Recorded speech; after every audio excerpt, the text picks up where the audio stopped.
My name is Raj Oswal. I'm a second generation Indian American, my parents having immigrated from India in the early 1970s.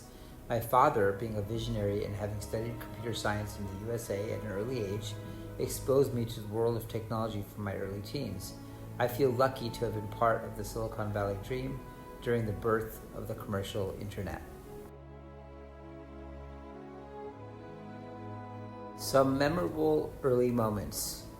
1. My first computer being a VIC-20 with its tape cassette drive. 2.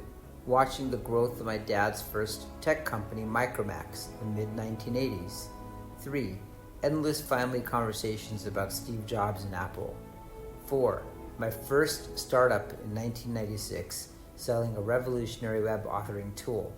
And 5. Experiencing the IPO process and the roller coaster ride of startups.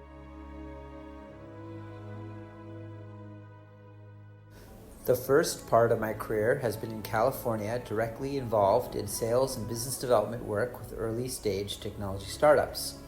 I started O Interface USA in 2008 and expanded it to Shenzhen, China in 2021. We offer global business strategic partnerships for disruptive technologies, representing startups launching from 0 to 1. The disruptive tech that I've represented has focused around social communication through mobile phone platforms. The effort has taken me abroad, where I've had the opportunity to live in South India, Milan, Italy, and currently Shenzhen, China. During this time, I have noticed how this type of digital communication has increasingly stifled real-life interactions. This is extremely evident in China, where Tencent's WeChat is the dominant app used by nearly everyone for every activity of life, from communication to payment. In my day-to-day life here in Shenzhen, I observe how many Chinese youth stare at their phones more often than less, and the pervasiveness of making virtual friends as opposed to real-life ones. On one hand, I feel mobile phones and social mediums have connected us together virtually, like never before. On the other, we are losing the basic human touch. This notion has created personal awareness and motivation to help find solutions for this growing problem that is cascading worldwide. It has driven me to develop a social enterprise initiative while I continue on my professional pursuits. The idea is to build digital communities and to help foster inspiration and connections.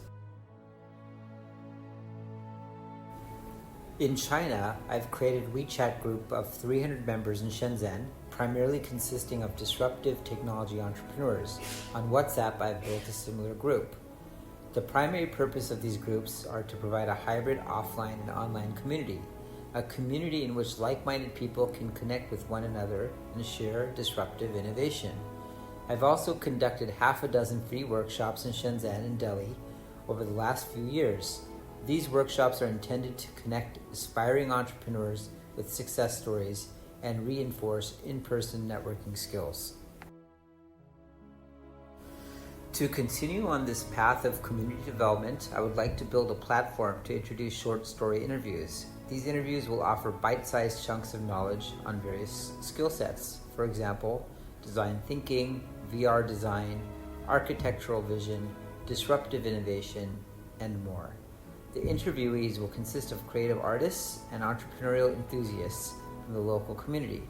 These stories will be presented in a short video and audio format on the platform website and through popular social platforms like WeChat, YouTube, Instagram, Bilibili.